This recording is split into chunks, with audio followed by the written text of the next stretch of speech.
Right now, crews are on the ground and in the air working around the clock to contain these fires. State officials say they called the situation unprecedented. So far this year, some 37,000 acres have burned, 3 times what we would see in a typical year. Crews are actively battling 3 main fires, including the smaller Munger Shaw fire. The Jenkins Creek and Camp House fires further north are considerably larger. All 3 have yet to be contained, and property owners have been forced to evacuate. Jennifer Hoff is in Two Harbors tonight, north of Duluth, with the latest from the front lines. Jennifer? Rena, we're just outside the Camp House fire, which is the largest one tonight. We came to the fire hall here in Two Harbors because that's where the incident command is being staged. And I want to show you the map that they gave us. You can see just how large the Camp House fire is here. This is the perimeter, and as of yesterday, man, it was only about 1,100 acres, and overnight it just absolutely exploded to about 12,000 acres because of the heavy winds that are up here, as well as some of the lake effect that they're getting too. Of course, it's hot, it's dry, and that's really making things pretty tough on some of the firefighters. We know that there are about 100 firefighters that are battling these blazes, and they're staging, like I said, about 20 miles from here at Hugo's Bar. That's where all the main roads are closed too, so you can't go any farther. And one of the biggest concern is the spot fires that just keep popping up when those torched trees spit out some of those embers. Firefighters kind of describe it like confetti. We know more than 40 homes and cabins have already burned, as evacuations are also still in place.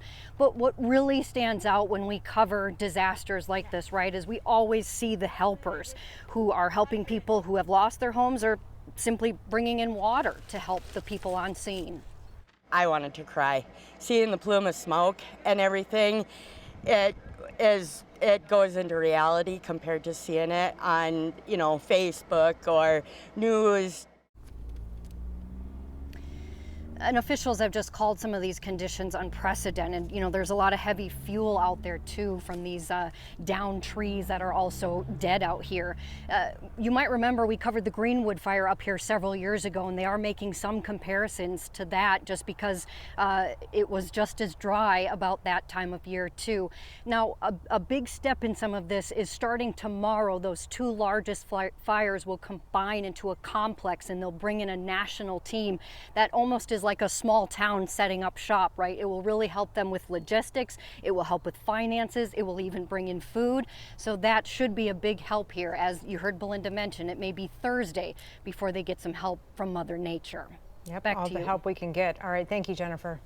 Well, back here in the Metro, Governor Walz and state officials gave an update this afternoon. They say they're keeping a close eye on developing conditions to our north.